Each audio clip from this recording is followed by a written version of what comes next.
Halo, kami dari kelompok 4 sub 1 yang beranggotakan Baruli Denis, Amalia Citra, Agus Yoga, Nurinain, dan Putri Lestari. Warahmatullahi wabarakatuh. Pada kesempatan kali ini kami dari sub kelompok 4 akan mencoba untuk berargumen tentang manajemen ASN, yang dimana kami akan menanggapi dari 2 video yang akan kami tayangkan. Dari untuk teman-teman silahkan bisa menanggapi dari video itu, yaitu ada bad practice dan juga best practice-nya mengenai manajemen ASN dan juga smart ASN. Menanggapinya bebas, mau secara manajemen ASN ataupun mau ditarik secara smart ASN. Langsung saja kita tonton videonya. Jakarta Selatan digeledah polisi. Penggeledahan dilakukan setelah polisi menciduk 4 pejabat BPN Jakarta Selatan yang terlibat dalam sindikat mafia tanah milik keluarga selebritas Nirina Zubir. Hari ini, penyidik Subdit Harda Ditreskrimum Polda Metro Jaya menggeledah kantor Badan Pertanahan Nasional Jakarta Selatan di Jalan Haji Nawi, Tanjung Barat, Jakarta Selatan. Polisi menyebut 4 pejabat BPN diduga terlibat dalam kasus mafia tanah di Jakarta dan Bekasi. Salah satu masuk kasus sertifikat tanah milik keluarga artis Nirina Zubir. Penggeledahan dilakukan setelah polisi menciduk keterlibatan pejabat BPN Jakarta Selatan dalam sindikat mafia tanah milik keluarga selebritas Nirina Zubir terbongkar. Mereka menggunakan data palsu, kemudian apabila suatu lokasi itu belum ada sertifikatnya dibuat data palsu bekerja sama dengan oknum, akhirnya menjadi sertifikat. Dan yang paling canggih ada illegal access. Seharusnya akun yang tidak bisa ditembus oleh mafia itu. Kepala BPN Jakarta Selatan menyatakan mendukung upaya polisi untuk memberantas mafia tanah. Dengan terungkapnya kasus ini, masyarakat diimbau mendatangi langsung kantor BPN jika ingin mengurus perubahan hak milik tanah. Oke, ya terima kasih Mas Bagus videonya. Itu tadi video tentang bad practice di kantor pertanahan Jakarta Selatan, yang dimana terindikasi bahwa ada sindikat mafia tanah yang didukung oleh beberapa oknum dari pejabat di instansi tersebut. Mungkin teman-teman bisa menanggapinya. Kita mulai dari Kak Amalia, silahkan boleh menanggapi video tersebut. Ya, terima kasih Mas Denis. Izin ya teman-teman untuk menanggapi video bad practice tadi. Nah, berdasarkan kasus tersebut yang ada di video bad practice, itu dapat disimpulkan bahwa penyebabnya yang pertama yaitu penyalahgunaan kekuasaan oleh pejabat BPN karena tidak menerapkan nilai-nilai dasar ASN dan kurangnya pengawasan. Kemudian jika dikaitkan dengan manajemen ASN, dalam kasus tersebut sudah jelas ASN tersebut melanggar nilai-nilai dasar ASN serta tidak sesuai dengan fungsi ASN, di mana seharusnya fungsi ASN itu sebagai pelaksana kebijakan publik, pelayan publik, dan perekat dan pemersatu bangsa. Nah, ASN tersebut juga tidak melaksanakan tugasnya dengan baik dan benar, sesuai dengan kebijakan dan peraturan yang berlaku. Selain itu, ASN tersebut juga tidak melayani publik dengan baik, yang mengakibatkan masyarakat tidak percaya terhadap instansi dan mencoreng nama baik instansi. Selain itu, ASN tersebut juga telah melanggar kode etik dan tidak bekerja sesuai dengan hak dan kewajibannya. Nah, kemudian jika dikaitkan dengan smart ASN, pada kasus tersebut apabila kita sudah melakukan transformasi digital, maka verifikasi yang dilakukan terhadap data pertanahan akan menjadi lebih mudah apabila dilakukan secara elektronik. Kemudian dengan digitalisasi data pertanahan, diharapkan kasus mafia tanah dapat berkurang, bahkan sudah tidak ada lagi jika data tersebut sudah tervalidasi antara yang fisik dan data yang digital. Kemudian pada kasus tersebut, mafia tanah juga dapat menembus akun secara ilegal untuk melancarkan aksinya. Nah, oleh karena itu, digital safety sangat dibutuhkan untuk meningkatkan perlindungan akun maupun data digital pertanahan. Nah, itu tanggapan dari saya. Mungkin teman-teman yang lain ingin menanggapi atau menambahkan? Silahkan. Izin menambahkan, boleh? Oh, boleh Mas Bagus. Ya, di sini ya teman-teman, berdasarkan video tadi, menambahkan aja bahwa mereka, oknum pegawai BPN itu tidak menerapkan nilai dasar akuntabel, di mana mereka seharusnya bisa bekerja dengan berintegritas, dengan bertanggung jawab sesuai dengan tugas dan juga fungsi mereka, tetapi malah justru menyalahgunakan wewenang mereka.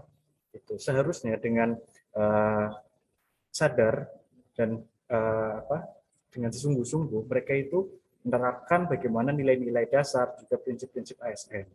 Kemudian dalam hal smart ASN, bahwa sudah bagus ada digitalisasi, akan tetapi harus diimbangi pula dengan bagaimana kode etik dalam berdigitalisasi itu.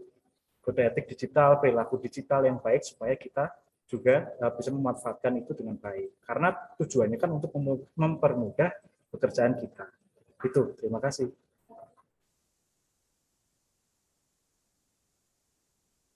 Ya, terima kasih Mas Bagus atas tanggapannya dan juga Mbak Amalia mengenai back practice-nya, dan memang banyak sekali pelanggaran-pelanggaran kalau kita tarik ke nilai-nilai berakhlak juga banyak melanggar, bahwasanya sempat juga kita dengar di video tersebut bisa dibobol mengenai akun-akun yang memang bersifat privat yang hanya diketahui atau dimiliki oleh pejabat di kantor pertanahan. Tapi bisa dibobol dan bisa dibuat data palsu seperti itu. Tetapi memang kita harus bisa berhati-hati bahwa saja jangan sampai kita menyalahgunakan wewenang kita sebagai aparatur sipil negara. Oke, mungkin itu aja. Ada yang lain atau cukup? Oke, cukup ya.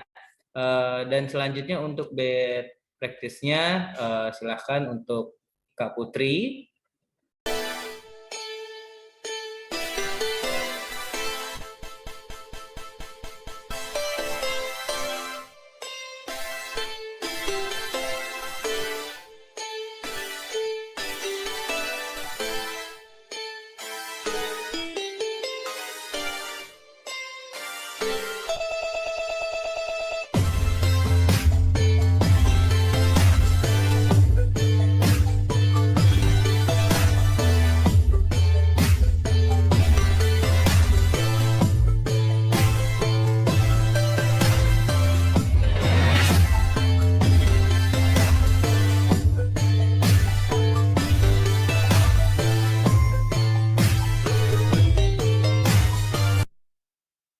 Oke, itu dia tadi video dari best practice tentang pelayanan Rabu laris ya, jadi pelayanan sehari selesai.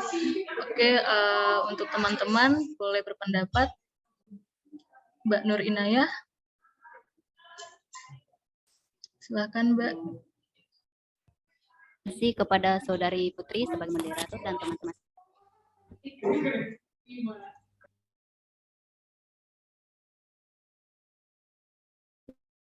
Iya, kembali.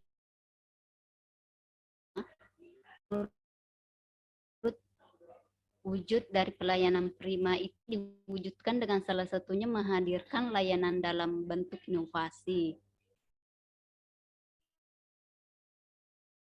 yaitu layanan Rabu laris. Dan di situ masyarakat sebagai pihak yang dilayani atau objek pelayanan itu sendiri mendapatkan manfaat dari layanan inovasi tersebut, di mana dalam pengurusan roya, peningkatan hak, dan peralihan hak dapat terselesaikan dalam best practice-nya. Nah, dampak positif adanya layanan inovasi ini adalah menghindari praktik percaloan karena persyaratannya harus dengan pemohon langsung tanpa adanya surat kuasa. Dan yang kedua, untuk menepis stigma negatif sebagai masyarakat tentang pengurusan tanah itu sangat rumit. Iya, terima kasih. Silakan teman-teman yang lain untuk berpendapat. Untuk Mas Bagus, gimana? Izin berpendapat ya. dari video tersebut itu merupakan inovasi yang sangat bagus, di mana kita dalam melaksanakan fungsi fungsi kita sebagai pelayan masyarakat, bahwa dalam rangka melayani masyarakat itu diwujudkan dalam inovasi yang sangat bagus, di mana layanan sehari jadi, sehingga dari masyarakat atau pemohon itu mereka merasa terlayani dengan baik. Gitu. Kemudian sangat bagus pula karena menghindari calo, kemudian ini juga sangkut pautnya ke dalam Smart ASN, yakni di era sekarang yang menuntut kita untuk kerja cepat, kemudian digitalisasi, dan juga banyak sekali tuntutan efisiensi dan efektivitas kerja, itu sangat cocok dan sangat relevan dengan hal tersebut. Karena yaitu dengan sehari jadi akan berjalan dengan cepat layanannya, produknya baik, dan juga bisa diterima dengan masyarakat. Gitu.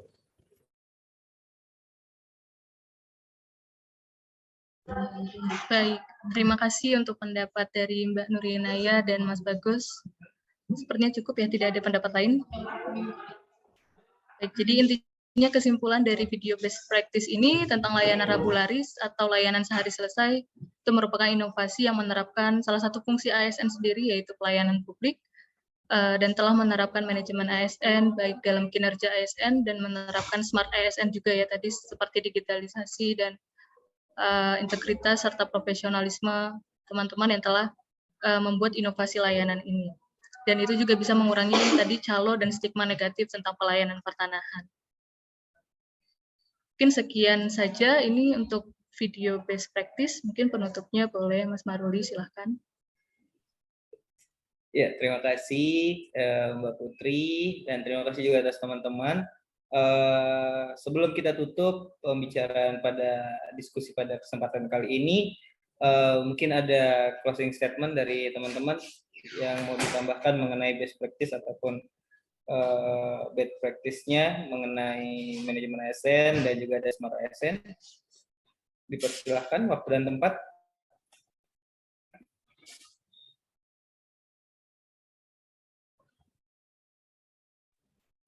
Oke, izin menanggapi.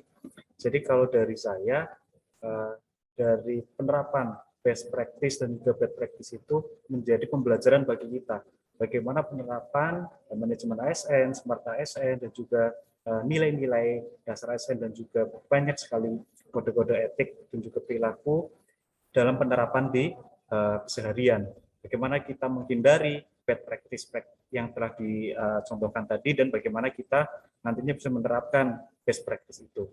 Saya kira itu. Terima kasih. Ya, terima kasih Mas Bagus. Tambahan yang sangat bagus. Jadi mungkin ada lagi atau sudah? Kalau sudah, boleh angkat jempolnya. Sudah? Oke deh, kalau gitu teman-teman, terima kasih atas waktunya. Semoga kita sebagai calon pegawai negeri sipil ini, dengan adanya pembelajaran pada kesempatan kali ini mengenai manajemen ASN dan juga smart ASN, kita bisa menjadi, kedepannya bisa menjadi ASN yang baik, sesuai dengan yang seharusnya, sesuai dengan peraturan dan perundang-undangan yang berlaku pada saat itu. Mungkin itu aja yang bisa saya sampaikan. Terima kasih atas waktunya. Assalamualaikum warahmatullahi wabarakatuh.